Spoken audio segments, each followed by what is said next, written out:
Hi, how's it going, designers? Welcome to my channel if you're new, and if you're not, welcome back. How's it going? Hold on, I'm gonna just take my chair. So it has been a really long time and I'm in a new house. I'm gonna give you a tour very soon. If you want to stay tuned for that, please subscribe and hit the like button. And I'm so disoriented for some reason. Right now, I'm not gonna give you any reason why I did not upload for such a long time, but I'll do it at the end of the video. You can always look at the timestamps I put in the description down below. So today's video topic is about graduating interior design and different career paths that you can take after you study interior design. First of all, if you graduated this year, congratulations. I know it's weird graduating this year. I hope that you're doing well. I want to talk to you about deciding your career. You might say, oh, well, I graduated interior design, so I know what my career is. I'm passionate about interior design. I loved it. I loved studying it, which is great because now you know that you like this and you want to do this. Believe me, I know a very small amount of my friends who graduated with me who are actually still working in interior design, like a really small percentage. If it's not something that you like, you can always, look for something else or try and get a career in your hobby. So in deciding your career, we're going to be talking about three things. The different options you can work in, experience versus choosing what's right for you. And if I'm looking, then this is what I'm looking at. I have my notes here. And the third point is that I'm going to give you some advice on getting a job versus freelancing. Let's get to the different options first. Just graduated, you're looking into websites that post jobs. So as an international option, I know LinkedIn is a very good option for that. What kind of keywords do you use to search for a job? There's two different elements that you can search in. So what interests you is one, and the second one is what's available in the market. So being realistic in your search. For the keywords that you want to look for while you're searching a job in LinkedIn, I would highly recommend to go and search for plain interior designer or junior interior designer, just to limit your search into the right experience amount. I would also recommend that you go ahead and search for companies that you would like to work for. And there's a lot of different options that you can look into. So retail interior designer is one keyword. You can look for a kitchen specialist, bathroom specialist, residential projects, interior design. You can look for event designing, wedding designing. You can go for writing in magazines like Inside Out or interior design, and you can definitely do something with social media. You should not limit yourself into a box and say, you know what, I'm going to search for residential interior design because that's what I liked. When I studied this in the university, it brought me joy. Great, you know what you want, but there's no harm in exploring. As an example, I'm gonna give you my path story very briefly. So I graduated, I got hired in a fit-out company. I hated that company, quit. Then my friend decided to start a furniture business and I was a project manager with her and I worked on different things with her. I went to factories and I saw how things are getting made. And then I was a teaching assistant in my university. When I was a teaching assistant, I discovered that I freaking love teaching, and that's what brought me to YouTube. And after that, I worked in IKEA for 2.5 years as an interior designer, and that's a retail job, so it's very different. Right now, I'm freelancing interior design projects. So all I'm saying is that don't limit yourself to a box that you think you want. Even if it feels like you know everything, it's alright not to know everything. The best dream to get is a dream that you never thought you had. I read this quote somewhere and it was really cool. Hold on. The second part after deciding a career is choosing what's right versus experience. You have already explored a course in interior design. So for example, you were interested in psychology of interior design. Now you understand that, oh, like this is something that I might be interested in. Good on you that you paid attention to what you like in university, and probably right now what you're thinking is about the course that you like the most. First thing that popped in your head is one of the courses you should think about taking a career in. However, I do urge you to experience different things, experience different paths. Again, you might surprise yourself on you actually liking something completely different. So the third part of this is advice for job hunting versus working freelance. And I was one of those students that said, you know what, I'm just going to skip all the hassle and I'm not going to work for anyone because I'm a leader, not a follower. And I was like, I'm going to open my own firm.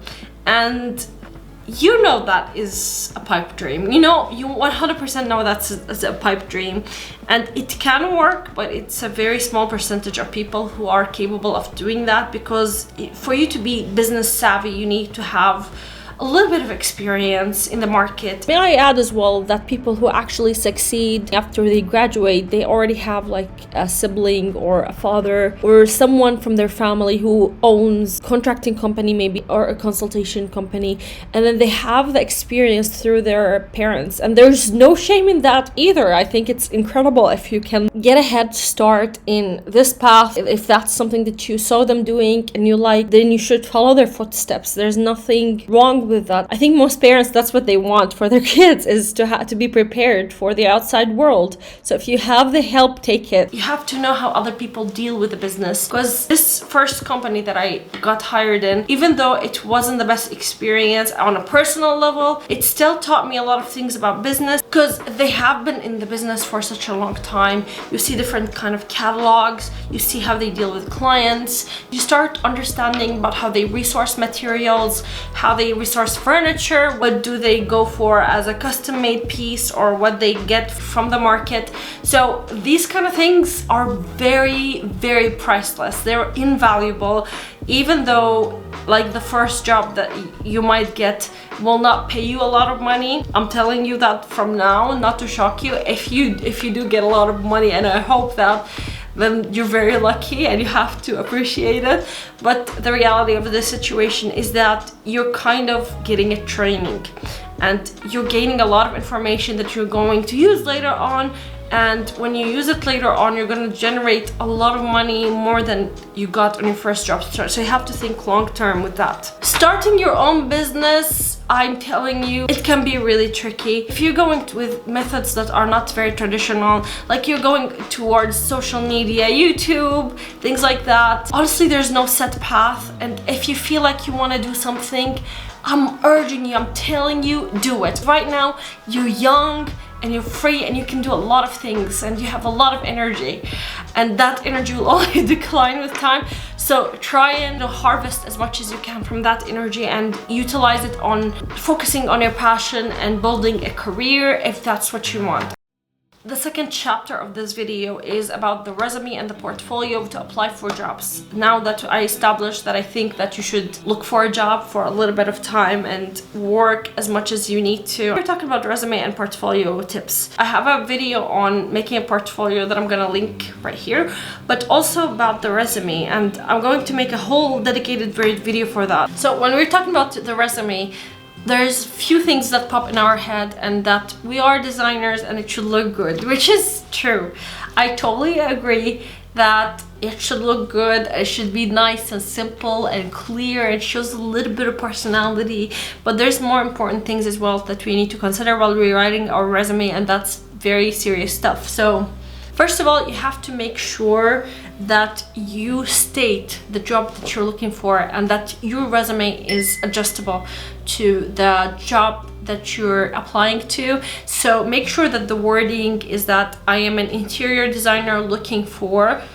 This is where you insert the job that you're looking for. So if you're looking to be a residential designer, a kitchen specialist, whatever, you insert that in the beginning of the resume. And again, I'm gonna make a video very soon about how to write resume for interior designers, so stay tuned for that if you want. Make sure that you insert all the kind of experiences that you had while you were studying, especially if you had a special course, a workshop.